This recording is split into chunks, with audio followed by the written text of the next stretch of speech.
सर्वसामान्यांच्या हक्काचा आवाज जागर जनस्थान। गुजरातच्या दिशेने जाणारा ट्रक धुळे स्थानिक गुन्हे शाखेच्या पथकाने मुंबई आग्रा महामार्गावर पकडत एक मोठी कारवाई केली आहे। सदर ट्रकची तपासणी केली असता त्यात लाखो रुपयांचा विदेशी दारूचा मोठा अवैध साठा आढळून आलाय। या कारवाई दरम्यान गाडीतील दोघांना स्थानिक गुन्हे शाखेच्या पोलीस पथकाने ताब्यात घेतलं असून त्यांची चौकशी सुरू केली आहे। मुंबई आग्रा राष्ट्रीय महामार्गावर धुळे स्थानिक गुन्हे शाखेच्या पथकाला मिळालेल्या गोपनीय माहितीच्या आधारे ट्रकची तपासणी केली जात होती। अशातच सोलापूरहून येणारा MH13 DQ 9665 क्रमांकाचा ट्रक पोलिसांकडून अडविण्यात आला। ट्रकमध्ये काय आहे याची विचारणा चालकाकडे गेली। त्यांच्याकडून उडवाउडवीची उत्तरे मिळाल्याने चालक सहचालक यांना ताब्यात घेण्यात आले। ट्रकची तपासणी केली असता त्यात लपवून ठेवलेला लाखो रुपयांचा विदेशी दारूचा साठा मोठ्या प्रमाणावर आढळून आलाय।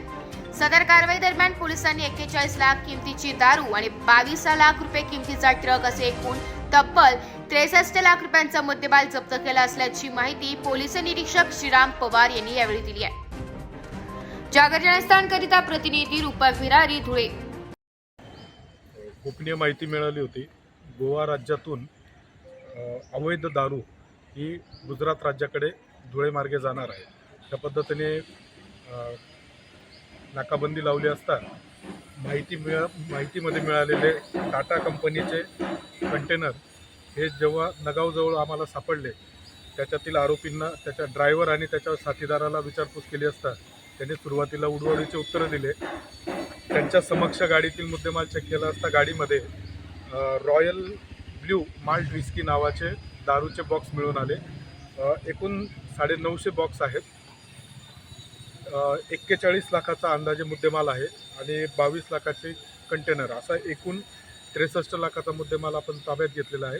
पुढील कारवाई पोलीस स्टेशनला गुन्हा दाखल करून याच्यातील तयार करणारे व विकत घेणारे त्यांच्यापर्यंत पोहोचून त्यांना गुन्ह्याच्या कामी ताब्यात घेऊन पुढील कारवाई करण्याची तजवीज केली आहे।